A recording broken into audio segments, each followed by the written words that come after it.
जब अमिताभ बच्चन सर ने अनाउंस किया था कि जसकरण सिंह जो फास्टेस्ट फिंगर फर्स्ट के लिए जो वो फास्टेस्ट आंसर हुआ था, तब एक सेकंड के लिए मैं शॉक हो गया था कि मतलब मेरा नाम आ गया। उसी टाइम मैंने हाथ जोड़ के सबसे पहले तो भगवान को प्रे भी किया था कि मतलब आपने यहाँ तक पहुंचाया है, बस अब आप साथ देना, कोई भी क्वेश्चन हो कोई बात नहीं, अटेम्प्ट कर लेंगे।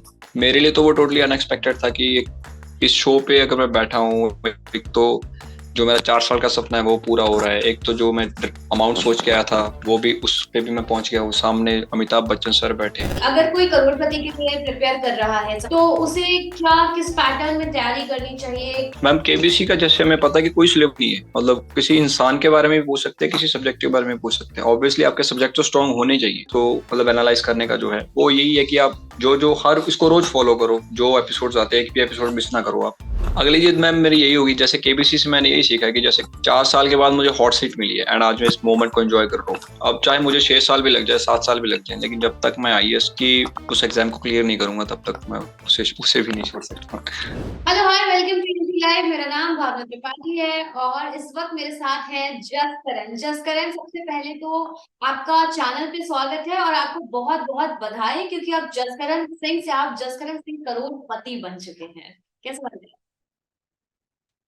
Thank you so much ma'am, बहुत बढ़िया लग रहा है। एंड जो सोच रहा था पिछले 4 सालों से कि इस शो पे जाना है, एंड सिर्फ शो पे नहीं गया मैं, एंड इस सीजन का फर्स्ट करोड़पति भी बना हूं मैं, तो बहुत अच्छा लग रहा है। है? अच्छा जसकरण जी, 9 साल पहले सीजन 8 में आ, करोड़पति बने थे नरूला ब्रदर्स। 7 करोड़ उन्होंने जीते थे, ठीक है। आपका 1 करोड़ वाला तो ट्रेलर आ चुका है, देख चुके हैं हम लोग, प्रोमो जिसे कहते हैं। अब 7 करोड़ के सवाल पर आप हैं, तो क्या लगता है 7 करोड़ जीत पाएंगे या नहीं जीत पाएंगे? खुलासा तो अभी नहीं कर सकते नो बट फिर भी। मैम एक्चुअली जब गेम स्टार्ट हुआ था तब यही सोच के आया था मैं कि जब 4 साल से पढ़ रहा था तो मैं यही सोच रहा था कि कोई क्वेश्चन ऐसा नहीं होना चाहिए कि जिसके बारे में ना पढ़ा हो, मतलब सब कुछ कवर करके जाना है, कि कुछ भी ऐसा चांस नहीं छोड़ना कि 7 करोड़ लेके ही आना है। लेकिन इसका कुछ सिलेबस भी नहीं है, तो अभी देखते हैं कि मतलब आज जब शो टेलीकास्ट होगा तब पता चलेगा कि 7 करोड़ का क्या रिजल्ट हुआ है। बिल्कुल। अच्छा, सबसे पहले मैं आपके थोड़ा सा बैकग्राउंड पे जाती हूँ, है ना। जब अमिताभ बच्चन ने आपका वीडियो देखा, उस वीडियो में आपने बताया कि आप तरन तारन से हैं, एक बहुत छोटे गांव से हैं जहां से बॉर्डर से कुछ ही दूरी पर है, और आप बहुत चंद लोगों में से हैं जो एक्चुअली कॉलेज जाते हैं, पढ़ाई के लिए स्कूल जाते हैं आपके गांव से। तो और आप 50 किलोमीटर आई थिंक रोजाना ट्रैवल करते हैं, 4 घंटे पढ़ाई के लिए। तो यस मैम। इतना स्ट्रगल है यस मैम। आपकी लाइफ में, और फिर आपने कहा था कि अगर कुछ हो जाता है तो मैं रीलोकेट करूंगा अपनी फैमिली के साथ। अब जबकि कुछ हो चुका है आपकी लाइफ में, कुछ इतना बड़ा जो आप चाह रहे थे हमेशा से, क्या करेंगे अब आप?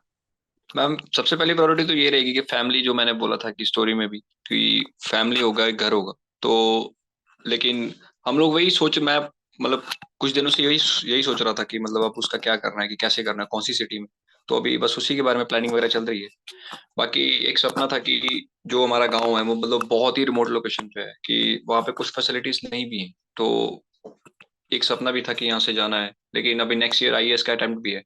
तो अब फुली जो उसके लिए प्रिपरेशन भी करनी है, तो मतलब इतना तो नहीं कह सकता मैं कि मतलब आगे आने वाले कुछ जो टाइम है वो इसी में बिता दूंगा मैं। तो बस अभी उसकी प्लानिंग चल रही है, अभी देखते हैं कि आगे क्या होता है, लेकिन जो मेन प्रायोरिटी होगी, जो यूटिलाइजेशन होगा पैसों का, वो घर पे होगा एंड फैमिली पे होगा। अच्छा, घर और फैमिली पर होगा, ये कंफर्म है। Yes ma'am. आपके दादाजी ने भी उस वीडियो में मैं सुन रही थी, कहा था कि बच्चे के लिए हम लोग बोलते हैं कि बस तुम पढ़ाई करो, तुम पैसों की चिंता मत करो। और हर फैमिली, हर पेरेंट की कोशिश होती है कि बस बच्चों से, बच्चे हमेशा ये सुनते हैं कि तुम पढ़ाई करो, पैसों की चिंता मत करो, वो हम चाहे जैसे कमाएं।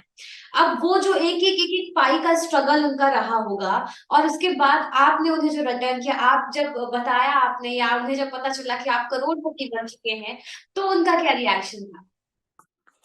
मैम सबसे बढ़िया रिएक्शन तो उनको अमिताभ बच्चन सर ने दिया था, क्योंकि एक तो वीडियो कॉल हो रहा था वो भी सदी के महानायक से, एंड उन्होंने ही अनाउंस किया था कि ये 1 करोड़ रुपए जीत गए। तो एक तो खुशी, ऊपर से दुगनी खुशी ये थी कि ये बता भी कौन रहा है उनको, कि सदी के नायक खुद बता रहे हैं उनको कि आपका बेटा 1 करोड़ जीत गया। तो फैमिली इमोशनल भी हो गई थी बहुत, की वो अनाउंसमेंट सुन के, तो बहुत बढ़िया था। क्योंकि मेरे लिए तो वो टोटली अनएक्सपेक्टेड था कि इस शो पे अगर मैं बैठा हूँ, एक तो जो मेरा 4 साल का सपना है वो पूरा हो रहा है। एक तो जो मैं अमाउंट सोच के आया था वो भी, उस पे भी मैं पहुंच गया हूँ। सामने अमिताभ बच्चन सर बैठे हैं एंड जो सामने एक फैमिली से वीडियो कॉल भी हो रहा है, तो आई थिंक वो तो सबसे बढ़िया मोमेंट था मेरे लिए। जब आप 17 साल 16 17 साल के थे तब से आपने सोच रखा था कि आपको आना है यहाँ पर, मतलब करोड़पति में, और हिस्सा लेना है और खेलना है और फिर करोड़पति बन जाना है?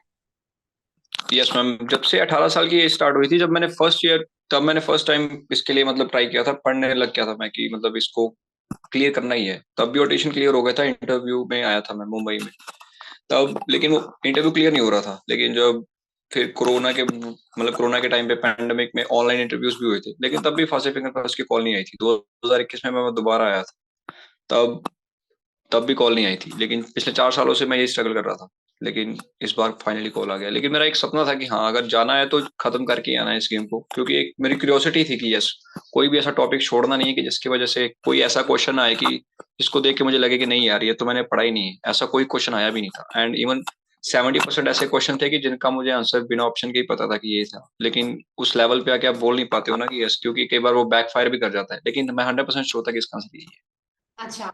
अच्छा, आप बहुत जिद्दी रहे हैं। आपने कहा कि 4 साल तक आपने मेहनत की और हर बार आप रिजेक्ट हुए, एक एक दो दो बार, लेकिन आप यहाँ पर आए। अब अगली जिद आपकी क्या है? अगली चीज मैम मेरी यही होगी, जैसे केबीसी से मैंने यही सीखा है कि जैसे 4 साल के बाद मुझे हॉट सीट मिली है एंड आज मैं इस मोमेंट को एंजॉय कर रहा हूँ। अब चाहे मुझे 6 साल भी लग जाए, 7 साल भी लग जाए, लेकिन जब तक मैं आईएएस की उस एग्जाम को क्लियर नहीं करूंगा तब तक मैं उसे उसे भी नहीं छोड़ सकता। मतलब अब आपको आईएएस बनना है? यस मैम, बिल्कुल। जब तक वो क्लियर नहीं होगा, जब तक वो एग्जाम क्लियर नहीं होगा, तब तक उसको भी छोड़ूंगा नहीं। उसको भी छोड़ेंगे नहीं? अरे वाह। अच्छा, इसके अलावा अब जैसे हम लोग जब देखते हैं, वीडियो देखते हैं या प्रोमो देखते हैं, शो देखते हैं, तो बहुत एडिटेड शो दिखाया जाता है। जैसे आप हॉट सीट पर बैठे हैं, आपसे 1 करोड़ का सवाल पूछा गया, आप जैसे ऊपर देख रहे हैं, आप हाथ मल रहे हैं, फिर बैकग्राउंड में आपकी वीडियोस चला दिए जाते हैं कि आपका आपका फैमिली बैकग्राउंड क्या है, आपका फाइनेंशियल कितना कैसा बैकग्राउंड रहा है, और उसके बाद स्लो मोशन में सब कुछ हो जाता है। बट इन रियल लाइफ असली एक्सपीरियंस आप बता सकते हैं कि हॉट सीट पर बैठकर कैसा फील होता है, और वो 1 करोड़ का जो जवाब दिया है आपने, वो कितना वक्त आपने लिया था उसके लिए? मैम, जब अमिताभ बच्चन सर ने अनाउंस किया था कि जसकरण सिंह जो फास्टेस्ट फिंगर फर्स्ट के लिए जो वो फास्टेस्ट आंसर हुआ था, तब एक सेकंड के लिए मैं शॉक हो गया था कि मतलब मेरा नाम आ गया। तो फिर उसी टाइम मैंने हाथ जोड़ के सबसे पहले तो भगवान को प्रे भी किया था कि मतलब आपने यहाँ तक पहुंचाया है, बस अब आप साथ देना, कोई भी क्वेश्चन हो कोई बात नहीं, अटेम्प्ट कर लेंगे। लेकिन जब हॉट सीट पे आके बैठा तो जैसे बच्चन सर ने बात की, मतलब उनने कभी लगने ही नहीं दिया कि एक सेकंड के लिए मुझे नहीं लगा कि मैं उसी इंसान के सामने बैठा हूँ जिनसे जिनके बारे में मेरे पापा मेरे दादाजी बात किया करते कि ये हमारे दौर के सुपरस्टार है। कि एक होता है ना कि जब आप किसी सेलिब्रिटी के सामने बैठते हो तो उनकी एक बॉडी लैंग्वेज या उनका एक बोलने का रवैया जो होता है वो आपको फील करवा देता है कि यस, ये बहुत बड़े स्टार हैं या इनके साथ में खड़ा हूं। लेकिन अमिताभ बच्चन सर के बारे में ये बिल्कुल भी उन पे ये बात अप्लाई नहीं होती। वो आपसे ऐसे बात करते हैं जैसे आप किसी दोस्त से या किसी आप अपने जान पहचान वाले से बात कर रहे हैं। आपको बिल्कुल फील भी नहीं होने देते वो कि यस, मैं आप उसी अमिताभ बच्चन सर के सामने बैठे हो जिनको सदी का नाम महानायक बोला जाता है। तो मुझे 1% भी डर नहीं लगा था उनके सामने बैठने से, क्योंकि उनको उन्होंने बात ही ऐसे की मेरे से। जहाँ एक जब जैसे ही वो हॉट सीट पे आ गया था मैं, मुझे लग रहा था कि बस अब क्वेश्चन जो है, जो प्रायोरिटी है, मेरा मेन फोकस वही था। तो अमिताभ बच्चन सर की तो आपने बात क्योंकि बता अब एक दी। क्वेश्चन सही हो रहा था, अब ये था कि अब नेक्स्ट क्वेश्चन कौन सा आएगा। हाँ, वही मैं कहने वाली थी जी कि मैम। क्वेश्चंस को लेकर के, और जब स्पेशली जब 1 करोड़ का क्वेश्चन आया आपके पास, तब आपका रिएक्शन कैसा था, और उसके लिए आपने कितना वक्त लिया? जैसे ही मैंने क्वेश्चन पढ़ा था ना, मुझे पता लग गया था कि ये क्वेश्चन हो गया क्लियर, क्योंकि ऑप्शन नहीं आए थे तब। क्योंकि लेकिन जैसे मैंने वो वॉइसरॉय वर्ड देखा था ना उस क्वेश्चन में, मैंने बोला ये हो गया क्लियर। क्योंकि ज्यादा से ज्यादा क्या होगा, 1773 से पहले के वॉइसरॉय पूछ लेंगे। मैं 1757 से मैं पढ़ के आया था। 1757 से लेकर 1947 तक जितने भी भारत के governor general, governor of Bengal, viceroy of India, उनकी एक एक साल में उन्होंने क्या क्या किया है, कौन कौन से देश में गए, वो एक मतलब वो पढ़ के आया था, सारा याद था मुझे। मुझे पता था कि वो कंक्लूड तो मैं कर ही लूंगा, चाहे कितना भी कुछ भी पूछ लेने से। जैसे वो मैंने वॉइसरॉय वर्ड देखा, मैंने कहा 1 करोड़ तो मतलब हो गया है फाइनल। 1 करोड़ तो तो जेब में आ गए। लेकिन हाँ, वो मैंने पक्का कर लिया था कि हाँ ये तो हो गया है। क्योंकि एंड फिर वो एक डेट ही ऐसी थी कि वो पूरी एज पे थी, जैसे 1911 के वो एज पे थी। एंड मैंने बस वो दो पे था कि इसके बाद यही है। लेकिन वो कई बार होता है ना कि एक बड़े लेवल पे आके आप अगर 0.1% भी आपको डाउट रह जाता है या मिसअंडरस्टैंडिंग हो जाती है तो आपको बहुत भारी पड़ सकता है वो। तो एक बैकअप के लिए मैंने एक लाइफलाइन लिया था, इसलिए डबल डिप की। मुझे पता था आंसर तो यही है, लेकिन मैंने एक बैकअप के लिए लिया था कि कोई बात नहीं, अगर ये भी गलत हो गया तो फिर से सोच लेंगे कि अच्छी तरीके से याद कर लेंगे कौन सा साल कब था। तो वो हो गया था फाइनली। अच्छा, जब प्रोमो आता है तब हम लोगों को पता चलता है, बिकॉज शूट तो पहले हो जाता है और उसके बाद धीरे धीरे धीरे एपिसोड्स रिलीज होते हैं। तो आप तो पहले से जीत के अपने घर पहुंच गए, तो मोहल्ले वालों में पहले शोर हो गया था या नहीं हुआ था कि उनका बेटा तो करोड़पति बन के आ गया है? नहीं मैम, किसी को फाइनली रिवील नहीं हुआ था कि मैं जीत के आऊंगा। सब अपने अपने एस्टिमेट लगा रहे थे, क्योंकि लोगों ने, मैं पहला हूँ जैसे पंजाब में, मैं पहला इंसान हूँ कि जिसने 1 करोड़ का क्वेश्चन अटेम्प्ट किया है। पंजाब से बहुत सारे लोग केबीसी में आए हैं, लेकिन फर्स्ट करोड़पति हूँ मैं पूरे हिट से। तो हमारे गांव के लोगों को तो मतलब ये भी नहीं पता था कि ये शो में मतलब अप्लाई कैसे करते हैं, इसमें जाते कैसे हैं। तो सब लोग बस उसका नाम पढ़ा था कि कौन बनेगा करोड़पति। तो लोगों को लग रहा था करोड़पति बन के आ गया है। तो मैंने बोला इसको, इनको किसने बता दिया, मतलब रिवील किसने कर दिया ये? क्योंकि मेरे मन में था, मैंने किसी को बताया नहीं था। तो मैंने मुंबई कॉल भी किया था कि मैम ऐसे लोग बात बना रहे हैं ये वो। तो बोले नहीं नहीं, हमारी तरफ से कुछ रिवील नहीं हुआ, ये सब लोग बहुत खुद पड़ा हुआ कि नहीं कोई बात नहीं। तो मैंने लोगों को बताया कि नहीं नहीं भाई, अभी तो मुझे दोबारा जाना है, अच्छा। कि अभी तो टेलीकास्ट आएगा, तो उसके बाद पता चलेगा कि मैं कितने जीता हूँ। यस। अच्छा, एक लास्ट क्वेश्चन है आपसे कि अगर कोई करोड़पति के लिए प्रिपेयर कर रहा है, सपोज किसी का सपना है आपकी तरह कि उसे कौन बनेगा करोड़पति क्रैक करना है, तो उसे क्या, किस पैटर्न में तैयारी करनी चाहिए, क्या क्या सब्जेक्ट्स पे फोकस करना चाहिए, किन किन एरियाज पे काम करना चाहिए? मैम केबीसी का जैसे हमें पता है कि कोई सिलेबस नहीं है, मतलब किसी इंसान के बारे में भी पूछ सकते हैं, किसी सब्जेक्ट के बारे में पूछ सकते हैं। ऑब्वियसली आपके सब्जेक्ट तो स्ट्रांग होने चाहिए, लेकिन अगर किसी पर्टिकुलर इंसान के बारे में पूछ लिया, वो किसी सब्जेक्ट में नहीं आता। तो इससे बढ़िया जो जो मेथड है, या इसको मतलब एनालाइज करने का जो है, वो यही है कि आप जो जो हर इसको रोज फॉलो करो। जो एपिसोड्स आते हैं, एक भी एपिसोड मिस ना करो आप। कि हर एक क्वेश्चन को देखो कि कौन सी फील्ड से आ रहा है, कैसी कैसी फील्ड से कौन कौन से क्वेश्चन आते हैं। जैसे एक बार क्वेश्चन आया था कि भारत के कौन से वो मतलब मुख्य न्यायाधीश थे, चीफ जस्टिस ऑफ इंडिया थे, जिन्होंने मतलब जिनके पिता एक मुख्यमंत्री भी रहे थे। तो मैंने सभी भारत के चीफ जस्टिस ऑफ इंडिया 50 हैं वो, सभी भारत के मुख्य ओ सॉरी प्रधानमंत्री, राष्ट्रपति, जितने भी भारत रत्न अवार्डीज है, मतलब इस दुनिया में जिसने भी कोई भी नाम कमाया है, मैंने सबके बारे में विकीपीडिया से पढ़ लिया था, नोट्स बना लिए थे उसपे। कि अगर पर्सनैलिटीज के बारे में क्वेश्चन आ गया तो वो छूटना नहीं चाहिए। और इसके बाद इंडिया में जितनी भी सिटीज हैं, जितनी भी स्टेट्स हैं, उनका क्या इतिहास रहा है, कौन सी जगह पे क्या हुआ है, कौन सी जगह कहाँ पे है, उनके बारे में भी पढ़ लिया था कि यहाँ से क्वेश्चन आ गया, छूटना नहीं चाहिए। स्पेस से जितने भी ग्रह हैं, जितने भी सैटेलाइट्स गए हैं ऊपर 1950, इसीलिए फास्टेस्ट फिंगर फर्स्ट का मैंने निकाल दिया था। स्पुतनिक मैंने पहले श्योर हो गया था कि हाँ ये सही हो जाएगा, बाकी फास्टेस्ट का नहीं पता था। स्पुतनिक से लेके 1949 से भी जाते रहे, तो तब से लेके अब तक जितने भी गए हैं, हर एक की विकिपीडिया से नोट्स बनाए हैं। कि कई बार ये भी आ जाता है कि कौन सा प्राणी कब स्पेस पे गया है, मतलब कोई भी टॉपिक नहीं छोड़ा इस दुनिया में, महाभारत रामायण से लेके। लेकिन आई पता नहीं क्यों मैंने 4 पुराण ही पढ़े थे, शायद वो पुराण में से ही आ गया क्वेश्चन, पता नहीं कैसे छूट गया ठीक है, तो अब ये वो देखना होता है है। ना कि इंसान सब कुछ नहीं पढ़ सकता। हाँ बिल्कुल, लेकिन आपने हद तक पढ़ी, जितना जितना पढ़ाई की जा सकती थी। मैं वही पूछने वाली थी कि कितने रजिस्टर्स आपने भर दिए नोट्स बनाते बनाते। मैम आपको दिखा सकता हूँ मैं, अभी बताइए। मेरे पास है शायद, अभी मैं वहीं बैठा हुआ है। ये मैप्स है सारे,